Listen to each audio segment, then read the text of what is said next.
मनोहर हिंदी कहानियां पर आप सभी का हार्दिक स्वागत है। आज की कहानी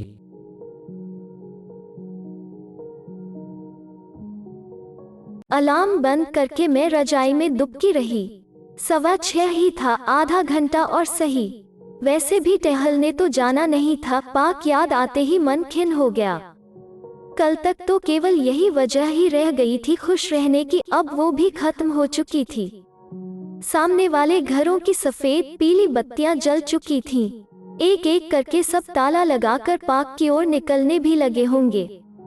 सरिता अपने उसी पुराने लाल पीली पट्टियों वाले रोएदार स्वेटर में तेज चाल से चलती हुई, मंकी कैप पहनकर कुर्ते की जेब में बाहें डालकर एक गर्म कोना तलाशते हुए शर्मा अंकल।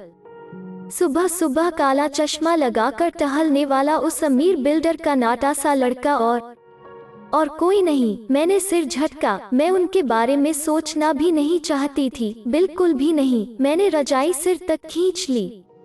मेरे आसपास सब कुछ काला काला था, लेकिन अरुण मुझे एकदम साफ दिखाई दे रहे थे। काल रंग का ट्रैक सूट, आंखों पर भूरे फ्रेम वाला चश्मा, बालों में हल्की सफेदी और चेहरे पर असामान्य संजीदगी। इतने अंधेरे में दिमाग और तेज भाग रहा था। साल भर हो गए हमें इस तरह पार्क में मिलते जुलते, हंसते मुस्कुराते। बात राजनीति, क्रिकेट, समसामयिक जैसे मुद्दों से आगे बढ़कर उनकी शादी, तलाक की वजह, घर परिवार से होते हुए साहित्य पर आकर ठहर गई थी। कल मैं एक उपन्यास पढ़ रहा था। उसमें नायिका को आपकी तरह कॉटन की साड़ियां पसंद थीं। करीब 3 महीने पहले की बात होगी। एक अजीब सी दृष्टि से मेरी तरफ देखते हुए अरुण मुस्कुराने लगे। आपको बैंक से आने के बाद उपन्यास पढ़ने का टाइम मिल जाता है? मैंने बात टाली। बिल्कुल मिल जाता है वसुंधरा जी। घर में पत्नी तो है नहीं जो किताब छीन कर रख देगी। टाइम ही टाइम है। जिंदगी से मिली कड़वाहट अक्सर उनकी बातों में छलक आती थी, और वही एक पल होता था जो मेरे सारे घाव भी हरे कर जाता था। मैंने भी कब सोचा था कि कॉलेज में किसी एक झूठे वादे से टूटा दिल कभी किसी और पर विश्वास करने लायक नहीं बचेगा, और जिंदगी घर से स्कूल, स्कूल से घर में बीत जाएगी। रटी रटाई बातें, वही बातें। हर साल बच्चों को पढ़ाना, पेरेंट्स टीचर मीटिंग, कॉपी जांचना और स्टाफ रूम की खुसुर फुसुर में बिना मन के मुस्कुराने की कोशिश करना। कहने को तो सब चल रहा था, महसूस करो तो सब रुका हुआ था। अलार्म एक बार फिर चीखा। मैंने हड़बड़ाकर रजाई फेंकी। 7 बज गए थे। 7:30 तक रम्या आ जाएगी, फिर तैयार होना, स्कूल जाना। घड़ी जैसा बीतना, जीवन का 12 से 3, 3 से 6, 6 से 9 और फिर 9 से वापस सुई का 12 पर आना। आज आप पार्क नहीं गई दीदी? अपनी चाबी से दरवाजा खोलकर अंदर आई रम्या मुझे देखकर चौंक गई। हाँ, देर से आंख खुली। ये क्या भेष बनाकर आई हो आज? मैं उसको ऊपर से नीचे तक देखते हुए बोली।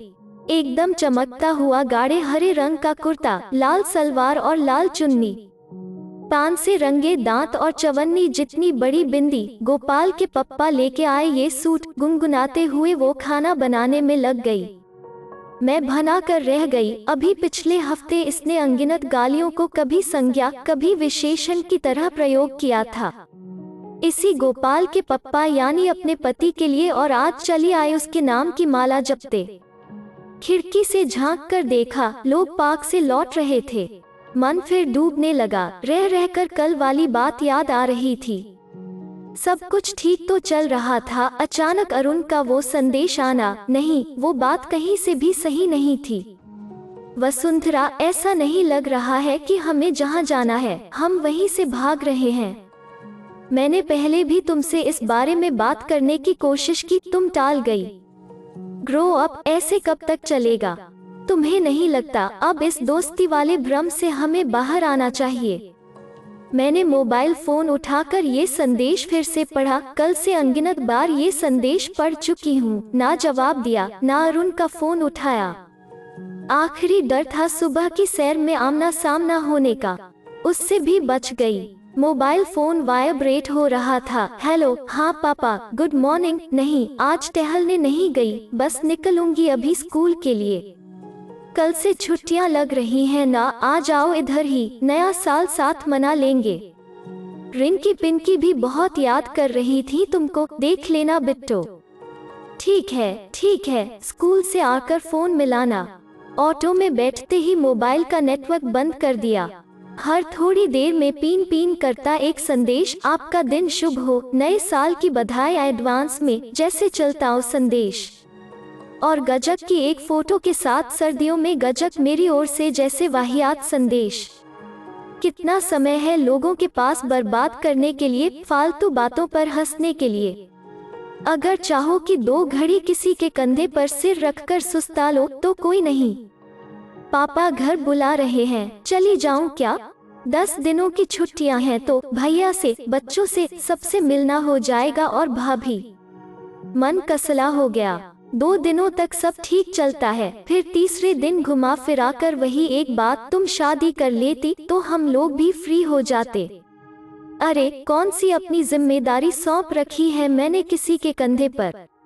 अकेले रहती हूँ, अपना खर्चा उठाती हूँ, बीमार हो जाऊं, परेशान हो जाऊं, तब भी किसी को फोन नहीं करती। हाँ माँ थी तो बात अलग थी, अब तो वो भी नहीं है। ऑटो रिक्शा बहुत तेज चल रहा था, आंसू गाल पर गिरकर चेहरे को और ठंडा कर रहे थे। मैंने शॉल कसकर लपेट लिया। माँ बहुत याद आ रही थी। हमने तो साफ कह दिया इनसे। शैलजा जी ने स्टाफ रूम में अपने घर की बातों का पुलिंदा खोलना शुरू किया। ना हम मायके जाएंगे, ना ससुराल, छुट्टियां हैं, कहीं बढ़िया जगह ले चलो घुमाने, है कि नहीं? मैंने खुद यही कहा और जानती हैं, जवाब में वो पीली साड़ी वाला कान लेकर बैठ गए। बताया था न मैंने। मोनिका खुफिया हंसती हुई कोई बेहद व्यक्तिगत बात सार्वजनिक कर रही थी और श्रोताओं को असीम आनंद की अनुभूति हो रही थी। मैं फिर फोन निकालकर उसी संदेश में खो गई। ऐसे थोड़ी मैं दोस्ती से आगे बढ़कर सोच लूंगी, वैसी कोई बात भी नहीं थी। मेरे मन में बेचैनी हो रही थी, अभी तक शिखा क्लास खत्म करके आई नहीं थी। चलें चाय पीने, या ऐसे ही मुंह बनाती रहोगी इनके फूहड़ मजाक पर? शिखा मेरा कंधा थपथपाते हुए फुसफुसाई। चलो यार, वैसे ही दिमाग खराब है आज, मैं बड़बड़ाते हुए उठी। कैंटीन में आकर बैठते ही मैंने मन खोला। शिखा, बहुत जरूरी बात करनी है तुमसे। क्या हुआ? तुम्हारे गुलजार साहब ने तुमको लाल गुलाब दे दिया क्या? वो आंख मारकर मुस्कुरा दी। मैं अवाक रह गई, ये कैसे जान गई? अब बताओगी भी, क्या हुआ? वो झुंझला रही थी। मैंने फोन निकालकर संदेश उसको दिखाया। तुमने क्या जवाब दिया? या शायद दिया ही नहीं, है ना? शिखा मेरा चेहरा पढ़ते हुए बोली। इसमें जवाब देने लायक है ही क्या? फिल्मों वाली बातें हैं, दोस्ती से आगे बढ़ना बकवास। मैंने चाय का एक घूंट भरा। तुम ना वसु, एकदम अजीब सा रिएक्शन दे रही हो। दिन भर अरुण के बारे में बात कर सकती हो, ढूंढ कर उनकी फोटो फेसबुक पर देख सकती हो, यहाँ तक कि कपड़े भी अब उनकी पसंद के पहनती हो। लेकिन एक भ्रम में जीना है बस, कब तक उन्हीं कड़वी यादों से लड़ती रहोगी? बाहर आओ, गुलजार साहब इंतजार कर रहे हैं। वो मुस्कुरा दी। मैं अब पिछला कुछ याद नहीं करती शिखा, सब भूल चुकी हूँ। और ये तुमसे किसने कहा कि मैं उनके पसंद के कपड़े पहनती हूँ? कहने को तो मैं कह गई, लेकिन ये दोनों बातें झूठ थीं। जब से अरुण ने कॉटन साड़ियों वाली बात कही थी, मैं ज्यादातर वही पहनती थी, यहाँ तक कि सुबह सैर के वक्त भी। जहाँ तक सवाल था दूसरे झूठ का, मैं अभी तक उसी झूठ से आहत, यादों के उसी जंगल में भटक रही थी जहाँ मोहित मुझे छोड़कर गया था। घर आकर बहुत देर तक फेसबुक देखती रही। ये फेसबुक की दुनिया भी ना, किसी ने अपने पति को जन्मदिन की शुभकामनाएं देते हुए लिखा था, दुनिया के सबसे अच्छे पति को जन्मदिन मुबारक हो। जिसके जवाब में उसके पति ने, मैं सौभाग्यशाली हूँ जो मुझे तुम मिली, लिखा। और ये सब पढ़कर ताली बजाने वाले अनगिनत लोग, ओह, ऐसे रिश्तों की दुकान लगाते हुए मन नहीं ऊब जाता। और भी बहुत सारे प्रदर्शन देखते हुए, अपने को रोकते हुए भी, ना चाहते हुए भी मैं फिर से मोहित के प्रोफाइल में चली गई। बीवी, बच्चों और बंगला गाड़ी के साथ अनगिनत तस्वीरें, बीच बीच में अमेरिकी समुद्र तटों पर धूप का चश्मा लगाकर लेटे हुए तस्वीरें। मन भर आया। कितनी आसानी से मुझसे इतने बड़े बड़े झूठ बोले गए। बस नौकरी लगने की देर है, फिर तो कोई नहीं रोक सकता तुम्हें मिसेज मोहित मेहरा बनने से। बस तुम ऐसे घबराया मत करो। और क्या, अब तो अमेरिका में रहेंगे आराम से। बस शादी के बाद तुम ये लंबे लंबे कुर्ते ना पहनना। बिजी रहता हूँ वसुंधरा, अब हर दिन तो बात नहीं कर सकता ना। दिनों से हफ्तों और फिर हफ्तों से महीनों के फासले और फिर वो फोन। वसुंधरा, माँ बिल्कुल तैयार नहीं है हमारे रिश्ते के लिए। हमें अपने परिवार के लिए सब कुछ भूलना होगा। तुम सुन रही हो ना? मैंने फोन पटक दिया था, इससे ज्यादा और मैं क्या सुनती। असलियत तो ये थी कि शहर के बड़े उद्योगपति की बेटी को अपनी पत्नी बनाना मोहित के लिए एक बड़ी छलांग थी। फिर मैं कहाँ और मेरा प्यार कहाँ?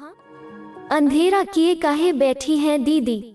शाम हो गई। रम्या ने आते ही टप्पर से लाइट जला दी। रो रही हैं, सिर पिरा रहा है। बिना मेरा जवाब सुने तेल की शीशी लाकर सिर दबाने लगी। मेरे आंसू और तेज गिरने लगे थे।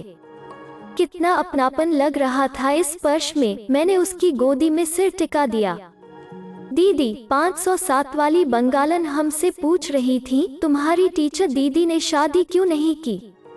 हमने कहा, दीदी के जैसा कोई सुंदर आदमी मिलेगा क्या उनको? उसके भोलेपन पर मैं आंखें बंद किए हुए मुस्कुरा दी।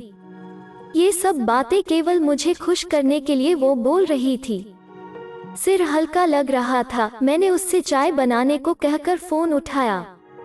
ओह, फोन की घंटी बंद थी। 7 छूटी हुई कॉल पड़ी थी। एक पापा की, 3 शिखा की और 3 अरुण की। इतनी देर में संदेश भी बहुत सारे आ चुके थे। पापा ने मेरी भतीजियों की कुछ तस्वीरें भेजी थीं। स्कूल वाले समूह पर कुछ चुटकुले और अरुण का एक छोटा सा संदेश, क्या आज हम मिल सकते हैं? मैं बहुत देर तक उनकी फोटो देखती रही। शिखा सही कहती है, कुछ सालों बाद अरुण एकदम गुलजार साहब जैसे दिखने लगेंगे। वही संजीदगी, वही प्रबुद्धता और वैसी ही उदास आंखें। 3-4 बार संदेश टाइप किया, फिर हटाया। कितनी उलझन हो रही थी। कब तक ऐसे टालना ठीक है? क्यों नहीं साफ साफ मना कर देती? पता नहीं क्या सोचकर रम्या को रात के खाने के लिए समझाकर सीधे मैं उनके फ्लैट पहुंच गई। साहब हैं। दरवाजा शामू ने खोला। साहब तो अस्पताल में है ना? उसने ऐसे बताया जैसे मुझे ये बात पता होनी चाहिए थी। अस्पताल में है मतलब? मेरी आवाज में घबराहट आ चुकी थी। मेरी अनभिज्ञता से आश्वस्त होकर उसने पूरी बात खोली। थोड़ी देर पहले पेट में दर्द हुआ साहब को, इस तरफ फिर बेहोश हो गए। हम सब जनी तुरंत ले गए अस्पताल। तुम सब मतलब? और कौन? मेरे हाथ पैर ढीले हो रहे थे। भाटिया मैडम, शर्मा जी और हम। मिसेस भाटिया को फोन करके बात की और अगले आधे घंटे के अंदर मैं अस्पताल में थी। अरुण को हल्का दर्द रहता था। ही जस्ट इग्नोर्ड। मिसेस भाटिया बोली, इट वाज एपेंडिसाइटिस। आज तेज दर्द उठा, अचानक बेहोश हो गया। शामू मेरे घर आया। हम लोग फटाफट यहाँ लेकर आए। यू नो वसुंधरा, डॉक्टर ने कहा 1 घंटा भी देर से आते तो रिस्की था। मैंने फोन में संदेश आने का समय देखा। शायद ये सब इसके तुरंत बाद ही हुआ होगा। मेरी आंखें भरी हुई थीं। क्यों भरी हुई थीं पता नहीं। जितनी देर ऑपरेशन चला, मैं वहीं बाहर कुर्सी पर सिर टिकाए अधमरी सी बैठी रही। मुझे हो क्या रहा था? ऐसा तो कुछ है नहीं ना? एक दोस्ती ही ना? उसमें ऐसी घबराहट जैसे मेरे हाथों से रेत फिसली जा रही हो। सब ठीक है, अब तो रूम में शिफ्ट कर रहे हैं। शर्मा जी ने आकर बताया, आप लोग घर जाइए, मैं हूँ यहाँ। पता नहीं मेरे अंदर से कौन बोला, मैं रुक रही हूँ यहाँ, आप मुझे पेपर्स दे दीजिए। ये एक ऐसा पल था जहाँ ना मुझे बदनामी दिख रही थी, ना लोगों की खुफिया निगाहें, ना अरुण और मेरे संबंध पर उठती लोगों की उंगलियाँ। मुझे सिर्फ और सिर्फ अरुण दिखाई दे रहे थे। करीब 4 घंटे बाद अरुण को होश आया। डॉक्टर और नर्स से घिरे हुए बस वो आंखों में कुछ सवाल लिए लेटे रहे। मैं जानबूझकर उनकी ओर कम से कम देख रही थी। कल से इनको हल्का खाना दे सकते हैं, सूप या खिचड़ी जैसा कुछ, और 4 दिन बाद यहाँ से छुट्टी। नया साल आप घर पर मनाइएगा मिस्टर अरुण। डॉक्टर मुस्कुराते हुए चला गया। अरुण आंखें बंद किए लेटे थे और मैं थोड़ी दूर रखे पतले से बेड पर दीवार से सिर टिकाकर बैठी थी। पूरी रात ऐसे ही बीती। बीच बीच में जब नर्स ड्रिप चेक करने आती थी, सन्नाटा तभी टूटता था। आप लोग थोड़ी देर यहाँ हैं ना, अभी मैं घर से फ्रेश होकर आती हूँ। सुबह बिल्डिंग के लोग उन्हें देखने आए तो मैंने अपना सामान उठाते हुए पूछा, ये लोग हैं यहाँ आप, मतलब हो जाएगा मैनेज? अरुण की हल्की सी आवाज सुनाई दी और जो नहीं कहा गया वो भी सुनाई दिया। आप हैं कौन जो इतना परेशान हो रही हैं? किसी तरह हिम्मत बटोरकर मैंने कहा, स्कूल बंद है, मैं फ्री हूँ, बाकी लोगों का ऑफिस होगा। ऑटो रिक्शा में बैठकर मैं अपने मन की थैली को टटोलती रही। केवल यही कारण है यहाँ रुकने का। अगर स्कूल होता तो मैं छुट्टी ले लेती। जो जवाब आ रहा था वो मुझे और व्यथित कर रहा था, जिसके लिए एक और सवाल, मैं क्यों छुट्टी ले लेती? हाँ मैं समझ रही हूँ, लेकिन तुम रो क्यों रही हो? हेलो वसुंधरा, कुछ बोलो। घर आते ही मैंने शिखा को फोन किया और बताते बताते रो पड़ी। पता नहीं यार, इस तरह से अस्पताल में अरुण को देखकर अजीब सा लगा। मैंने किसी तरह अपनी बात समझानी चाहिए।